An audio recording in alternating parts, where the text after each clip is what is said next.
2008 সালে গঠিত এই বিশেষ বাহিনী প্রথমবারের মতন জম্মু কাশ্মীরের সন্ত্রাস দমন অভিযানে অংশ নিতে চলেছে।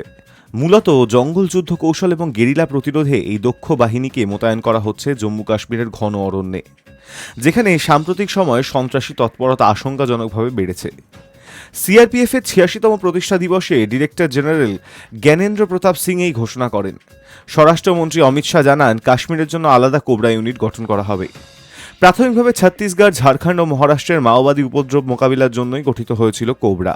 বেলগাঁও এবং মিজোরামের কাউন্টার ইনসার্জেন্সি স্কুলে কঠোর গেরিলা প্রশিক্ষণ করে কোবরা বাহিনী।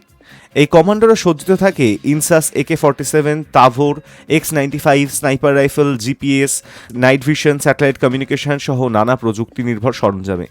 তাদের ঝুঁকিপূর্ণ অপারেশনের কারণে নিয়মিত সিআরপিএফের সদস্যদের তুলনায় 15% বেশি বেতন পান কোবরা সদস্যরা। কাশ্মীর থেকে কৌশলগতভাবে সরে এসে সন্ত্রাসীরা এখন ঘন অরণ্যভূমিতে ঘাঁটি গড়েছে জম্মু অঞ্চলে। জম্মু জঙ্গল এবং মাওবাদী অধ্যুষিত জঙ্গলের ভূপ্রকৃতিগত সাদৃশ্যের জন্য কোবরা বাহিনীকে সেখানে মোতায়েনের সিদ্ধান্ত নেওয়া হয়েছে। 2023 সালে কিছু কোবরা ইউনিট কাশ্মীরে পাঠানো হয়েছিল, কিন্তু তা কেবলমাত্র প্রশিক্ষণের জন্য, অভিযানে নয়। এখন কোবরা যুক্ত হচ্ছে ভারতীয় সেনার অন্যান্য বিখ্যাত কমান্ডো বাহিনীর সঙ্গে। মার্কোস ভারতীয় নৌসেনার এলিট কমান্ডো বাহিনী, জলপথে অভিযানে বিশেষজ্ঞ, কাশ্মীরের হ্রদ ও নদীতে অপারেশন চালাতে দক্ষ। এনএসজি আরবান টেরর এবং হোস্টেজ রেস্কিউ অপারেশনে দেশের সেরা, কাশ্মীরে প্রয়োজনে ডাকা হয়। প্যারা এসএফ সেনাবাহিনীর উচ্চাভিলাষী কমান্ডো ইউনিট, পাহাড়ি এলাকা থেকে এলওসিতে অস্ত্রধারীদের বিরুদ্ধে অভিযান চালায়।